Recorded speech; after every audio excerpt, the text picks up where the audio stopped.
Hi friends, this is your Shyam Pathak and you are watching our YouTube channel Inspire with Shyam, Lighten the Darkness Yourself.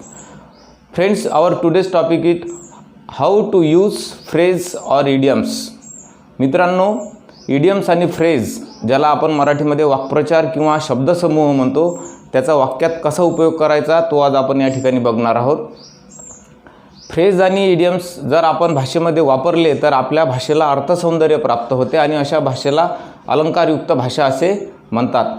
To make your language so impressive, so attractive, we have to use phrase and idioms in our speaking. But before that you have to know how to use phrase and you have to practice more time. So our today's topic is how to use phrase or idioms. Phrase किंवा idioms हे इंग्रजीमध्ये एकाच अर्थानं वापरल्या जातात. त्याचा अर्थ असा होतो की एका शब्दसमूहाचा आपल्या भाषेमध्ये वापर करणे, ज्या वापरामुळे भाषेला एक चांगला दर्जा प्राप्त होतो. आता हे फ्रेज किंवा इडियम्स वापरताना ते कसे वापरावे, त्याचे प्रकार कोणते, हे सर्व आज आपण या ठिकाणी बघणार आहोत. परंतु त्या अगोदर काही सूचना आपल्याला द्यायच्या आहेत की या ठिकाणी मी जे काही एक्सप्लेन करेल ते सर्व आपल्याला लक्षपूर्वक ऐकायचं आहे, सर्व आपल्याला नोटिंग करायचं आहे आणि त्यानंतर त्याचा सराव करायचा आहे. कारण सर्वच बाबी ब्लॅकबोर्डवर लिहिणे, व्हाईटबोर्डवर लिहिणे जमत नाही किंवा मग त्याला भरपूर वेळ लागतो. त्याचप्रमाणे हा जो व्हिडिओ आहे हा 2 पार्टमध्ये डिवाईड केलेला आहे. How to use part 1 and how to use part 2. कारण सर्व व्हिडिओ एकाच वेळेस सांगणे शक्य नाही, कारण तो खूप लांब व्हिडिओ होतो आणि पाहणाऱ्याला तो एकाच वेळेस पाहता येत नाही.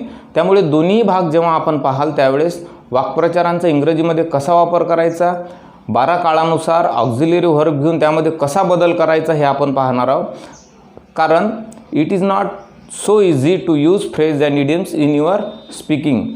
That's why you have to make more practice. हे इतकं सोपं नाही आहे की फ्रेज आणि यूज वापर करणे आणि इतकं कठीणही नाही आहे. फक्त आपल्याला थोडं लक्ष देऊन टेन्सवरील सहाय्यकारी क्रियापद आणि व्हर्बमध्ये काय काय बदल होतात हे पाहून आपल्याला त्यामध्ये बदल करायचा आहे.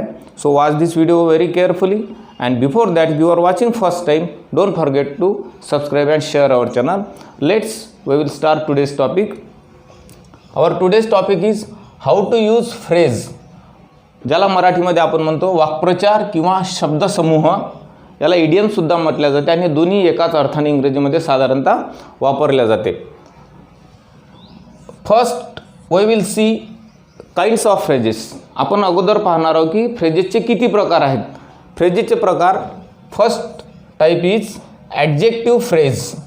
ॲडजेक्टिव्ह म्हणजे विशेषण, विशेषण असणारा शब्दसमूह. अशा फ्रेजमध्ये विशेषण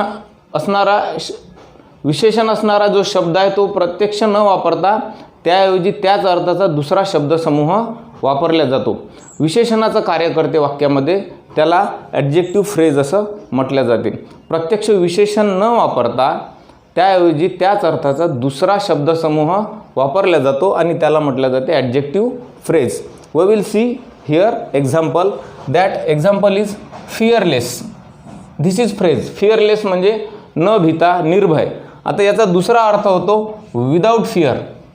याचा दुसरा शब्दसमूह बनतो विदाऊट फिअर आणि फ्रेज वापरताना आपल्याला वापरायचा आहे हा विदाऊट फिअर, प्रत्यक्ष विशेषण वापरायचं नाही.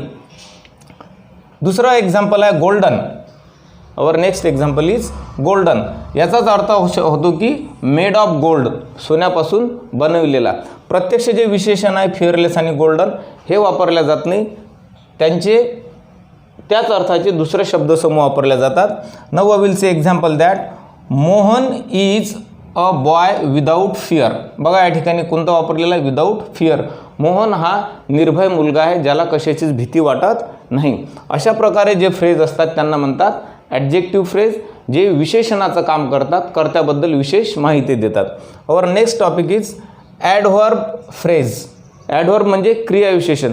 क्रियेबद्दल विशेष माहिती देणारे जे शब्द वाक्यामध्ये असतात त्यांना क्रियाविशेषण म्हणतात. अशी जी फ्रेज आहे ही सुद्धा जसच्या तशी न वापरता त्याबद्दल एक वेगळा शब्दसमूह असतो तो वापरला जातो. हे आपल्याला ध्यानात ठेवायचं आहे. जसे की फॉर एक्झाम्पल क्विकली. क्विकली म्हणजे अति जोराने. आपल्याला मराठीत अर्थसुद्धा माहीत असणं आवश्यक आहे. त्यामुळे ते पाठ करणे हे अत्यंत आवश्यक आहे. क्विकली म्हणजे जोराने, याचा अर्थ होतो विथ ग्रेट स्पीड. याचा दुसरा शब्दसमूह आहे विथ ग्रेट स्पीड. मग आपल्याला वापरताना हा वापरायचा आहे विथ ग्रेट स्पीड. हे जे विशेषण सांगणारा, क्रियाविशेषण सांगणारा शब्द वापरायचा नाही. Example, Shyam ran with great speed. Shyam खूप जोराने धावला.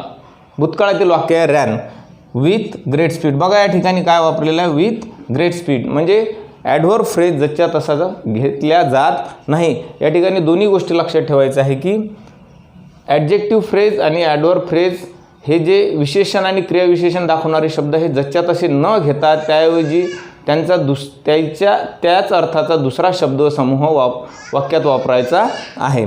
And our third type is noun phrases. नामाचं कार्य करणारं वाक्यात जो फ्रेज आहे त्याला म्हणतात नाऊन फ्रेजेस. हे ओळखायचं कसं, तर क्रियापदाला जर आपण व्हाटने प्रश्न विचारला तर जे उत्तर येईल ते झालं noun phrase. For example, that this is my ambition to win prize. माझी ॲम्बिशन आहे, माझी महत्त्वाकांक्षा आहे की हे बक्षीस घ्यावं. आता या ठिकाणी कसं ओळखायचं, इज क्रियापद आहे. काय आहे, what is my ambition, my ambition is to win prize. मग या ठिकाणी टू विन प्राईज हे काय झालेलं आहे, फ्रेज झालेलं आहे. कोणतं फ्रेज आहे, नाऊन फ्रेज आहे. हे आहेत नामा फ्रेजचे 3 प्रकार. आता आपल्याला या ठिकाणी बघायचं आहे की हे बघ, आपण प्रकार बघितले. आता आपल्याला बघायचं आहे की फ्रेजचा यूज कसा करायचा आहे. How to use phrase. त्या ओळखायच्या कशा, त्यांचा वेगवेगळ्या काळामध्ये कसा वापर करायचा आहे.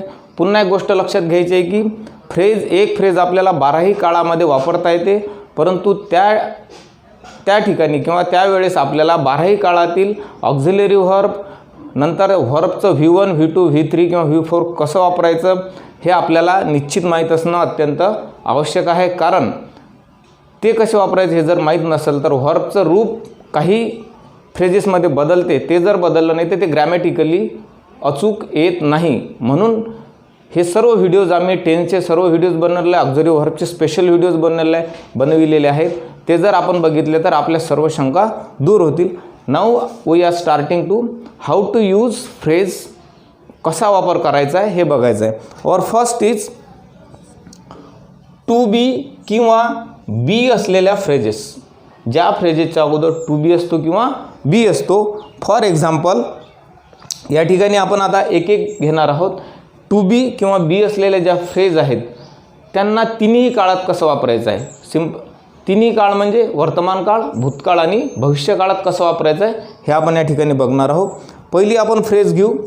काळानुसार टू बीचे रूप घ्यावे. आता काही आपल्याला नियम लक्षात ठेवायचे. टू बी किंवा बी काढून टाकावा. ज्या फ्रेजच्या अगोदर टू बी किंवा बी असतो हा टू बी किंवा बी काढून टाकायचा आहे. त्यानुसार काळानुसार टू बीचे रूप घ्यायचे आहेत. काळानुसार टू बीचे रूप घ्यायचे आहेत. टू बीचे रूप म्हणजेच ॲम, इज, आर, वाज, वेअर हे जे आहेत हे सर्व आपल्याला काळानुसार घ्यायचे. ते कसे घ्यायचे आपण बघू. सर्वात पहिले बघू आपण वर्तमान काळ, प्रेझेंट टेन्स.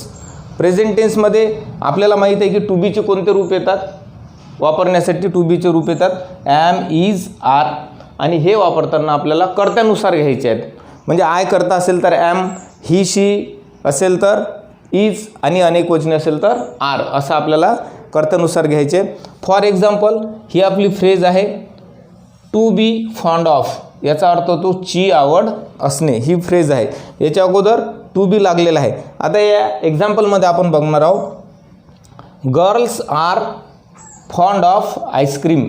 मुलींना आईस्क्रीमची आवड आहे. ची आवड असणे. बघा या ठिकाणी टू बी निघून गेलं आणि गर्ल्स आहे, अनेक वचन आहे म्हणून या ठिकाणी घेतल्या गेलेला आहे आर. याच ठिकाणी जर रवी असतं तर रवी आर आपण असं म्हटलं नसतं. आपण या ठिकाणी म्हटलं असतं रवी इज फाउंड ऑफ. कारण रवीनुसार रवी हा एकवचनी आहे म्हणून इज येतो टू बीचं रूप. आय जर असेल मला स्वतः आईस्क्रीमची आवड आहे तर या ठिकाणी इजही आलं नसतं, आरही आलं नसतं. या ठिकाणी आलं असतं am. I am found of ice cream. अशा प्रकारे आपल्याला वर्तमान काळात टू बीचे रूप कर्त्यानुसार घेऊन ती फ्रेज वापरायची आहे आणि लक्षात ठेवायचं की टू बी किंवा बी काढून टाकायचा आहे. हाच नेम आपल्याला पास्ट टेन्समध्ये घ्यायचा आहे. परंतु या ठिकाणी टू बीचं रूप येईल वाज आणि वेअर. बघूया कसा करावा भूतकाळमध्ये. टू बीचे रूप वाज आणि वेअर वापरायचे आहे. वाज आणि एकवचनी असल्यास वाज घ्यायचा आहे आणि अनेक वचने असल्यास वेअर घ्यायचं आहे, ज्याला आपण वर म्हणतो. आता या ठिकाणी जे वाक्य असेल त्या वाक्यात ज्या ठिकाणी आपण फ्रेजचा वापर करणार आहोत त्या ठिकाणी जो कर्ता असेल त्यानुसार आपल्याला वाज आणि वर घ्यायचा आहे. फॉर एक्झाम्पल, बी ओव्हर ही आपली फ्रेज आहे. बी ओव्हर म्हणजे संपणे, संपून जाणे, एखादी क्रिया संपणे किंवा संपून जाणे. या ठिकाणी आपल्याला बी काढून टाकायचं आहे, फक्त ओव्हर येईल, परंतु वाज आणि वेअर घेऊन. बघूया example. When we reach the school, जेव्हा आम्ही शाळेत पोहोचलो. द मॅच, जी स्पर्धा होती, द मॅच वॉज ओव्हर. बघा, बी निघून गेलं, फक्त ओव्हर आलं. आता या ठिकाणी वाज का आलं, तर जी मॅच आहे, मॅच ही एकवचनी आहे, म्हणून मॅच वॉज ओव्हर. या ठिकाणी जर असं असतं की when we reach the school all activities of students, विद्यार्थ्यांच्या सर्व कृती, तर मात्र त्या ठिकाणी सर्व कृती ह्या अनेकवचनी, मग आलं असतं ऑल ॲक्टिव्हिटीज ऑफ स्टुडंट्स वर ओव्हर असं आलं असतं, परंतु एकवचनी असल्यामुळे वाज. असे आपल्याला काही बारकावे या ठिकाणी ध्यानात ठेवायचे आहे. अँड आवर नेक्स्ट इज, भविष्य काळात टू बीचं रूप घेऊन कसं वापरायचं आहे. भविष्य काळात याच टू बी किंवा बी असलेला फ्रेज कसं वापरायचा आहे. भविष्यकाळात टू बीचे रूप असतात, शल बी किंवा विल बी आपल्याला वापरायचं आहे. बघा, आपण अगोदर सांगितले की टू बी आणि बी काढून टाकायचा, बी हा शब्द निघून जाईल, परंतु शल बी आणि विल बी हे याला लागून येते, त्यामुळे बी कसं आलं असं गोंधळून जात आहे, यासोबत येते. तर आपल्याला वापरायचं आहे भविष्यकाळासाठी ज्या घटनांमधून भविष्यातील घटनांचा उल्लेख होत असेल, सूचित असेल भविष्यातील घटना किंवा भविष्याबद्दल सांगायचं असेल, त्यावेळेस आपल्याला शल बी आणि विल बी वापरायचं आहे. आणि जी फ्रेज आहे ती त्या ठिकाणी लावायची आहे. त्या ठिकाणी सुद्धा आपल्याला टू बी आणि बी काढून टाकायचं आहे. दुसरी घटना, सल्ला आणि उपदेश जर आपल्याला कुणाला द्यायचा असेल भविष्यकाळासाठी, तर त्या ठिकाणी आपल्याला वापरायचं आहे शूड बी. आपण हे सर्व एक्झाम्पलसुद्धा बघणार आहोत. त्यानंतर एखाद्या घटनेची, एखाद्या क्रियेची क्षमता असेल, समर्थता असेल होण्याची किंवा शक्यता असेल, तर त्या ठिकाणी आपल्याला मे बी किंवा कॅन बी वापरायचं आहे. आता आपण हे तिन्ही कसे वापरायचे आहेत भविष्यकाळासाठी आपण बघणार आहोत एक्झाम्पल घेऊन. आवर फ्रेज, आपली फ्रेज आहे या ठिकाणी बी good at. B good at म्हणजे एखाद्या क्रियेत, एखाद्या घटनेत पारंगत असणे, प्रवीण असणे किंवा त्याला ती कौशल्य प्राप्त असणे. या ठिकाणी हा बी निघून जाईल, मात्र शल बी आणि विल बीला असणारा तो बी येईल. त्यामुळे जो नियम आहे की टू बी आणि बी काढून टाकायचं, यामध्ये गोंधळ होऊ देऊ नये. For example that, after 1 year training you will be good at chess. बघा, या ठिकाणी काय बदल झालेला आहे.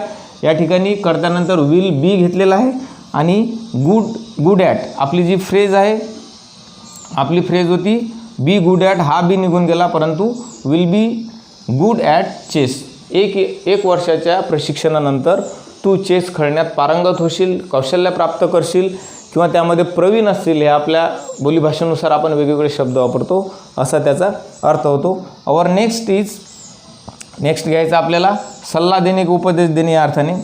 If you want to become an IAS officer you should be good at math and English. जर तुला असं वाटते की तुला IAS ऑफिसर व्हायचं आहे, तर तुला शूड बी गुड ॲट, तुला मॅथ आणि इंग्लिशमध्ये कौशल्य प्राप्त करावं लागतील, मॅथ आणि इंग्लिशमध्ये जास्त सराव करावा लागेल, या अर्थाने ही फ्रेज वापरली जाते. आणि लास्ट आपल्याला आता पाहायचं आहे क्षमता, ॲबिलिटी, मे बी किंवा कॅन बीचा कसा यूज करायचा आहे. After completing this course you may be. आता मे बी म्हणजे कदाचित, शक्यता कमी आहे, आणि कॅन बी म्हणजे शक्यता जास्त आहे. After completing this course you may be किंवा कॅन बी, दोनपैकी आपण वापरू शकतो. आपल्या कदाचित म्हणायचं असेल तर मे बी वापरा, शक्यता दाट असेल तर कॅन बी वापरा. You may B or can be good at making jewellery, making crafts, एखादी कोणतं तरी कौशल्य तू प्राप्त करशील आफ्टर कंप्लिटिंग धिस कोर्स. हा कोर्स पूर्ण केल्यानंतर तू या मेकिंग ज्वेलरीमध्ये किंवा मेकिंग क्राफ्ट्स असेल किंवा कोणत्याही एखाद्या कौशल्यामध्ये तू पारंगत होशील, असं याचा भविष्यकालीन अर्थ आहे. मित्रांनो, आतापर्यंत आपण बघितल्या टू बी आणि बी असणाऱ्या फ्रेजेस. आता आपण बघणार आहोत ज्या फ्रेजेसमध्ये प्रिपोजिशन व एने सुरुवात होणाऱ्या फ्रेजेस, ज्या फ्रेजेसची सुरुवात प्रिपोजिशनने होते आणि ए या अल्फाबेटने होते. प्रिपोजिशन्स म्हणजेच in, at, on, of, with, for, from हे जे प्रिपोजिशन्स आहेत यांनी सुरू होणाऱ्या फ्रेज आणि ए या अल्फाबेटने सुरू होणाऱ्या फ्रेज कशा वापरायच्या हे आपण बघणार आहोत. बघा, लक्षात घ्या, ह्या फ्रेज आहे ह्या जशाच्या तशाच वापरायच्या असतात. या फ्रेजच्या अगोदरच प्रिपोजिशन्स येते किंवा अ येते. फॉर एक्झाम्पल बघा, या ठिकाणी मी तुम्हाला सांगतो. बघा, on account of, instead of आणि अ लॉयन्स शेअर. प्रिपोजिशन्स सुरुवातीला येतात, कधी कधी प्रिपोजिशन्स शेवटीसुद्धा येते आणि कधी ए या अल्फाबेटने ह्या फ्रेजेस सुरुवात होतात. ह्या फ्रेजेसमध्ये कोणताही बदल करायचा नाही. ह्या फ्रेजेस जशाच्या तशाच वापरायच्या आहेत. त्याचप्रमाणे ह्या फ्रेजेसमध्ये व्हर्ब नसतो, हे सुद्धा आपल्याला लक्षात ठेवायचं आहे. For example, on account of म्हणजे च्यामुळे, इन्स्टेड ऑफ म्हणजे च्याऐवजी आणि अ लॉयन्स शेअर म्हणजे सिंहाचा वाटा असणे. आपण असं बरेच वेळ म्हणतो की एखाद्या क्रियेत किंवा एखाद्या पूर्ण कार्यात या व्यक्तीचा, या समूहाचा सिंहाचा वाटा आहे, अशा प्रकारे. Now we will see example that. First example, the CM postpone his tour to London on account of his illness. मुख्यमंत्र्यांनी त्यांचा लंडनचा दौरा रद्द केला किंवा पुढे ढकलला. कशा? ऑन अकाउंट ऑफ म्हणजेच च्यामुळे, ऑफ हिज इलनेस त्यांच्या बिमारीमुळे त्यांनी तो दौरा पुढे ढकलला असा याचा अर्थ आहे. म्हणजेच ऑन अकाउंट ऑफ ज्या फ्रेजेस प्रिपोजिशनने सुरुवात होते, कधीकधी शेवटी प्रिपोजिशन्स असतात किंवा ज्या अने सुरुवात होते. Next example, Ravi has given me cash instead of cheque. रवीने मला कॅश दिली आहे चेकच्या ऐवजी, असा त्याचा अर्थ होतो. आता या ठिकाणी रवी हा एकटा असल्यामुळे हॅज आलेला आहे. हे सुद्धा आपल्याला ध्यानात घ्यायचं आहे की हे वाक्य हॅज गिवन म्हणजे हॅज आणि गिवचं V3 आलं आहे. म्हणजेच हे प्रेझेंट परफेक्टचं उदाहरण आहे. हे काळसुद्धा आपल्याला लक्षात घ्यायचं आहे. याच ठिकाणी रवी एकवचने असल्यामुळे हॅज आलेला आहे. याच ठिकाणी जर अनेक वचने असतं किंवा वही असतं किंवा दे असतं तर for example, they have given me cash. त्यांनी म्हणजे अनेक 2-3 जणांसमोर त्यांनी, किंवा we have given him cash, आम्ही त्याला कॅश दिलं, मग त्या ठिकाणी हॅव आलं असतं. हा सुद्धा आपल्याला वाक्याचा काळसुद्धा आपल्याला ध्यानात ठेवायचा आहे. Our next sentence is, Sahil has a Lions share. बघा, या ठिकाणी अने सुरुवात झालेली आहे. Sahil has a lion share in winning the dance competition. Dance competition जिंकण्यात साहिलचा सिंहाचा वाटा आहे. या ठिकाणी साहिल आणि has he G Rachana he simple प्रेझेंटमधलीच आहे, परंतु ती हॅज म्हणजे आहे या अर्थाने त्याचा सिंहाचा वाटा आहे. साहिल एकटा असल्यामुळे हॅज घेतलेला आहे. या ठिकाणी आहे. हे जर अनेक वचने असतील तर मग आलं असतं they have a lion share, त्यांचा सिंहाचा वाटा आहे, अनेक लोकांचा समूह, किंवा we have a lion share, आमचा सिंहाचा वाटा आहे. असा आपल्याला बदल करावा लागतो ग्रॅमॅटिकली बरोबर येण्यासाठी. हे झाले प्रिपोजिशन्स व एने सुरू होणारे फ्रेज कसे वापरायचे ते. आता आपण अत्यंत महत्त्वाच्या दुसऱ्या टॉपिकला सुरुवात करणार आहोत. असे फ्रेज की ज्यामध्ये व्हर्बचा वापर केला जातो, ज्यामध्ये क्रियापद असते आणि क्रियापद वापरताना 12 काळानुसार सहायकारी क्रियापद आणि त्या क्रियापदाच्या 4 रूपांमध्ये वेगवेगळ्या प्रकारे बदल करावा लागतो काळानुसार. तो आपल्याला या ठिकाणी पाहायचा आहे. या ठिकाणी आपण काही मोजके काळ घेतलेले आहे की जिथे ज्यांचा जास्त वापर आपण करतो. तर अशा फ्रेजला म्हणतात फ्रेझल फ्रेज. अशा फ्रेझल फ्रेज म्हणजेच क्रियापदयुक्त वाक्प्रचार. ज्या शब्दसमूहात ज्या फ्रेजमध्ये क्रियापद असते त्याला म्हणायचं आहे फ्रेझल फ्रेज किंवा फ्रेझल व्हर्ब, क्रियापदयुक्त वाक्प्रचार. आता आपण बघू की सिम्पल प्रेझेंट टेन्स म्हणजे साध्या वर्तमान काळात या फ्रेझल व्हर्बचा कसा वापर करतो. आता आपल्याला हे लक्षात घ्यावं लागेल की साध्या वर्तमान काळात आपण नेहमी क्रियापदाचं V1 म्हणजे पहिलं रूप जसंच्या तसं घेतो, परंतु जर करता ही, शी, इट व एकवचनी नाम असेल तर आपण त्याला एस, ES किंवा IS लावतो, आणि आय, वई, यू, दे असेल तर क्रियापद जसंच्या तसं राहते. हा नियम लक्षात घ्यावा लागेल. किंवा आम्ही सर्व काळ कसे वापरायचे यावर व्हिडिओ स्पेशल बनवलेला आहे, ते आपल्याला पाहावे लागतील. फॉर एक्झाम्पल दॅट आपण या ठिकाणी 2 फ्रेज घेणार आहोत आणि ते तुम्हाला दाखवू. For example, our first example is they always make a show. बघा, they always make a show of their wealth. ते नेहमी त्यांच्या संपत्तीचा प्रदर्शन करतात. या ठिकाणी मेक अ शो ही फ्रेज आहे आणि याची सुरुवात झालेली आहे व्हर्बने. आम्ही म्हटलेलंच आहे की या फ्रेजेसची सुरुवात व्हर्बने होते. या ठिकाणी व्हर्ब आहे मेक आणि हे वाक्य आहे की ते त्यांच्या संपत्तीचं प्रदर्शन करतात. संपत्तीचं असेल, वेल्थ आहे, नॉलेज आहे, अशा प्रकारे. आता या ठिकाणी व्हर्ब जसच्या तसं घेतलं, कारण या ठिकाणी कर्ता आहे दे. दे वही यू असेल, अनेक वचने असेल तर जसाच्या तसा. परंतु या ठिकाणी जर दुसऱ्याला म्हणायचं असेल, आपल्याला ही असेल किंवा एखाद्याचं नाव असेल, जसे की रवी ऑलवेज मेक्स, मग त्या ठिकाणी येईल रवी ऑलवेज मेक्स, यस लागेल. Ravi always makes a show of his wealth.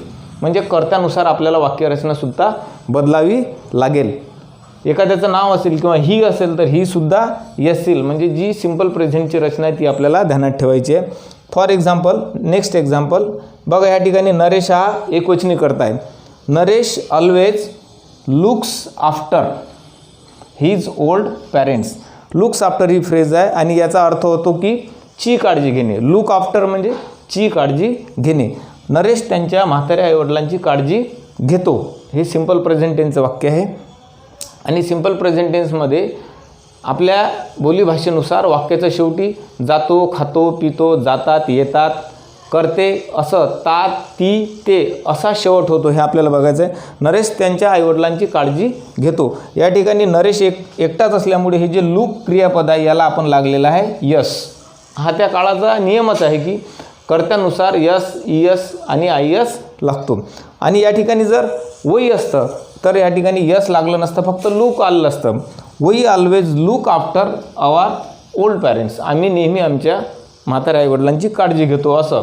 म्हणजेच व्याकरणदृष्ट्या ग्रॅमॅटिकली जर वाक्य बरोबर असेल, करायचं असेल तर आपल्याला वर्तमान काळाच्या नियमानुसार, कर्त्यानुसार आपल्याला क्रियापदामध्ये बदल करावा लागेल.